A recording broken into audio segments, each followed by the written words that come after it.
Hi all, ദൃഷ്ടി ന്യൂസിന്റെ പുതിയൊരു വീഡിയോയിലേക്ക് എല്ലാവർക്കും സ്വാഗതം. നമ്മൾ ഇന്ന് ഡിസ്കസ് ചെയ്യാൻ പോകുന്നത് കറണ്ട് അഫയേഴ്സ് ആണ്. ജനുവരി 1 കറണ്ട് അഫയേഴ്സ് ആണ് നമ്മൾ ഡിസ്കസ് ചെയ്യുന്നത്. നമ്മുടെ യൂട്യൂബ് ചാനലിൽ ഡിസംബർ 30 31 കറണ്ട് അഫയേഴ്സ് വന്നിട്ടില്ല. അതുകൊണ്ട് എന്ത് ചെയ്യുകയാണ്, ഞാൻ ഡിസംബർ 30 31 കറണ്ട് അഫയേഴ്സും ഈ ജനുവരി 1 കറണ്ട് അഫയേഴ്സിന്റെ കൂടെ ആഡ് ആക്കിയിട്ടുണ്ട്. സോ ഡിസംബർ 30 31 ജനുവരി 1 കറണ്ട് അഫയേഴ്സ് ആണ് നമ്മൾ ഇന്ന് എന്ത് ചെയ്യുന്നത്, ഡിസ്കസ് ചെയ്യുന്നത്. അപ്പൊ നമുക്ക് ഡയറക്റ്റ്ലി എന്തിലേക്ക് പോവാം, ചോദ്യങ്ങളിലേക്ക് പോവാം.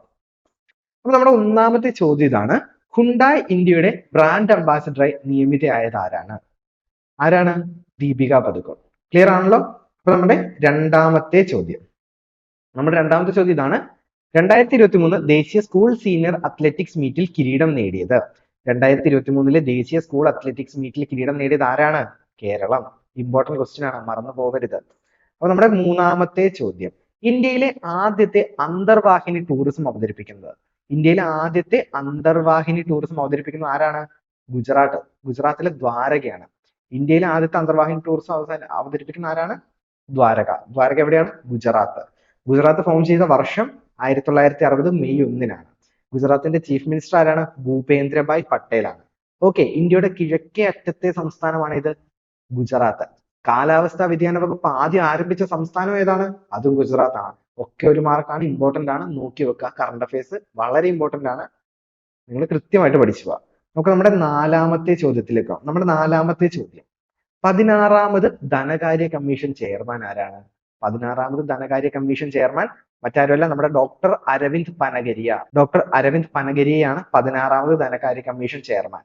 ഓക്കെ, നമ്മുടെ അഞ്ചാമത്തെ ചോദ്യം: അടുത്തിടെ പശ്ചിമഘട്ടത്തിൽ നിന്ന് കണ്ടെത്തിയ ചിത്രശലഭം ഏതാണ്? മേഘമല വെള്ളിവരയൻ. ഓക്കെ, അടുത്തിടെ പശ്ചിമഘട്ടത്തിൽ നിന്ന് കണ്ടെത്തിയ ചിത്രശലഭം മേഘമല വെള്ളിവരയൻ. നമുക്ക് നമ്മുടെ ആറാമത്തെ ചോദ്യത്തിലേക്ക് നമ്മുടെ ആറാമത്തെ ചോദ്യം ഇതാണ്: ദക്ഷിണ നാവിക കമാൻഡിന്റെ പുതിയ മേധാവി ആരാണ്? Vice admiral V Srinivas. ഇന്ത്യയിൽ മൊത്തം 3 നേവൽ കമാൻഡ് ഉണ്ട്. നമ്മുടെ ദക്ഷിണ നാവിക കമാൻഡിന്റെ ഹെഡ്ക്വാർട്ടേഴ്സ് വരുന്നത് കൊച്ചിയിലാണ്. വെസ്റ്റേൺ നേവൽ കമാൻഡിന്റെ വരുന്നത് മുംബൈയിലാണ്. ഈസ്റ്റേൺ നേവൽ കമാൻഡ് വരുന്നത് എവിടെയാണ്? വിശാഖപട്ടണത്താണ്. ഓക്കെ, നമ്മുടെ ഏഴാമത്തെ ചോദ്യം: ജപ്പാന്റെ ആദ്യത്തെ ചന്ദ്രോപരിതല ദൗത്യം ഏതാണ്? ജപ്പാന്റെ ആദ്യത്തെ ചന്ദ്രോപരിതല ദൗത്യം സ്ലിം. ഈസി അല്ലേ ഓർത്തുവെക്കാൻ? ജപ്പാൻകാർ ഭൂരിഭാഗം ആൾക്കാർ എങ്ങനെയാണ്? സ്ലിം ആയിട്ടാണ് ഇരിക്കുന്നത്. അപ്പം ആ സ്ലിം തന്നെയാണ് ഇവിടെ. ഇനി സ്ലിമ്മിന്റെ എന്താണ് full form? Smart lander four investigating moon എന്നാണ് സ്ലിമ്മിന്റെ പൂർണ്ണ രൂപം. ഇനി ജപ്പാന്റെ ഈ ചന്ദ്രോപരിതല ദൗത്യം വിജയിച്ചാൽ ചന്ദ്രനിൽ കാലുകുത്തുന്ന 5ാമത്തെ രാജ്യമാകും ഏത്? ജപ്പാൻ. അപ്പൊ ബാക്കി 4 രാജ്യങ്ങൾ ഏതൊക്കെയാണ്? അത് നിങ്ങൾ കണ്ടുപിടിച്ചിട്ട് വരിക. ഓക്കെ, നാളത്തെ ക്ലാസ്സിൽ ഞാൻ അത് അപ്ഡേറ്റ് ചെയ്യുന്നതായിരിക്കും, നിങ്ങൾ അതൊന്ന് നോക്കുക. അപ്പൊ നമുക്ക് നമ്മുടെ എട്ടാമത്തെ ചോദ്യത്തിലേക്ക് പോകാം. നമ്മുടെ എട്ടാമത്തെ ചോദ്യം ഇതാണ്: KSRTC ബസ്സുകളിൽ ഡിജിറ്റൽ പേയ്മെന്റിനായി തുടങ്ങിയ ആപ്ലിക്കേഷൻ. KSRTC ബസ്സുകളിൽ ഡിജിറ്റൽ പേയ്മെന്റിന് വേണ്ടി സ്റ്റാർട്ട് ചെയ്ത ആപ്ലിക്കേഷൻ ഏതാണ്? ചലോ ആപ്പ് ആണ്. ഓക്കെ, അപ്പൊ നമ്മുടെ 9ാമത്തെ ചോദ്യമാണ്: പ്രഥമ PT തോമസ് പുരസ്കാരം ലഭിച്ചത് ആർക്കാണ്? പുരസ്കാരം ലഭിച്ചത് മാധവ് ഗാഡ്ഗിലിനാണ്. ഓക്കെ, നമ്മുടെ 10ാമത്തെ ചോദ്യം: പ്രവാസികാര്യ മന്ത്രാലയത്തിന്റെയും നോർക്കയുടെയും കൗതുക കണക്കനുസരിച്ച് കേരളീയരില്ലാത്ത ഏക രാജ്യം. മലയാളികൾ എല്ലാ രാജ്യത്തും ഉണ്ടെന്നാണ് പറയുന്നത്, പക്ഷെ മലയാളികൾ ഇല്ലാത്ത ഒരു രാജ്യമുണ്ട്. അതേതാണ്? ഉത്തര കൊറിയയാണ്. ഓക്കെ, നമ്മുടെ 11ാമത്തെ ചോദ്യം: കേരളത്തിന്റെ പുതിയ ഗതാഗത വകുപ്പ് മന്ത്രി ആരാണ്? KB ഗണേഷ് കുമാർ. വകുപ്പുകളും മന്ത്രിമാരും ഇമ്പോർട്ടന്റ് ആണ്. ഭരണ സംവിധാനത്തിൽ നിന്നോ അല്ലെങ്കിൽ കറണ്ട് അഫയേഴ്സിൽ നിന്നോ ഒരു ക്വസ്റ്റ്യൻ ഇതിന് ഷുവർ ആണ്. സോ പഠിച്ചിരിക്കുക. നമ്മുടെ 12ാമത്തെ ചോദ്യം: കേരളത്തിന്റെ രജിസ്ട്രേഷൻ, പുരാവസ്തു മ്യൂസിയം, പുരാരേഖാ വകുപ്പുകളൊക്കെ കൈകാര്യം ചെയ്യുന്ന മന്ത്രി ആരാണ്? കടന്നപ്പള്ളി രാമചന്ദ്രൻ. ഓക്കെ, നമ്മുടെ 13ാമത്തെ ചോദ്യം: മഹർഷി വാൽമീകി അന്താരാഷ്ട്ര വിമാനത്താവളം സ്ഥിതി ചെയ്യുന്നത് എവിടെയാണ്? എവിടെയാണ് സ്ഥിതി ചെയ്യുന്നത്? അയോധ്യ എവിടെയാണ്? ഉത്തർപ്രദേശിലാണ്. ഉത്തർപ്രദേശിന്റെ മുഖ്യമന്ത്രി യോഗി ആദിത്യനാഥ് ആണ്.